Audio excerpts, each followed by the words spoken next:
Hello friends! ఈరోజు ఈ వీడియోలో 'హనుమాన్' మూవీ యొక్క రివ్యూ అయితే మాట్లాడుకుందాం. మనమైతే 'హనుమాన్' మూవీనైతే చూసేసామనమాట. సో, ఈ మూవీ చూసాక ఒక్క ముక్కలో నాకనిపించినటువంటి ఫీలింగ్ ఏంటంటే, ఇది కదరా అసలు సిసలైన సూపర్ హీరో సినిమా. మన సూపర్ హీరో సినిమాని అలా థియేటర్‌లో చూస్తా ఉంటే నెక్స్ట్ లెవెల్ గూస్ బంప్స్ అనమాట. సో, థియేటర్ మొత్తం జై శ్రీరామ్ అంటూ మోత మోగిపోయింది. ప్రశాంత్ వర్మ గారికి కుడోస్ అయితే చెప్పొచ్చనమాట. నిజంగా ఇలాంటి ఒక కాన్సెప్ట్‌ని మన ముందుకు తీసుకొచ్చి మన సూపర్ హీరోని మరోసారి తెరపై మన ముందుకు ఇలా తీసుకురావడం నిజంగా చాలా హ్యాపీ అనిపించింది నాకు. అండ్ థియేటర్‌లో ఎస్పెషల్లీ ఆ వచ్చేటటువంటి క్లైమాక్స్ ఎపిసోడ్ మాత్రం నెక్స్ట్ లెవెల్ గూస్ బంప్స్ అన్నమాట. అసలు అది ఆ ఫీలే వేరే ఉంటది. ఆ హైయే వేరే ఉంటది.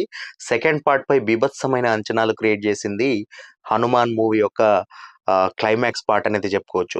ఓవరాల్‌గా ఈ చిత్రం గూడా ఫ్యామిలీతో వెళ్లి అలా చిన్న పిల్లలతో సహా అలా వెళ్లి ఖచ్చితంగా చూడాల్సినటువంటి చిత్రంగా భావించొచ్చు మనం.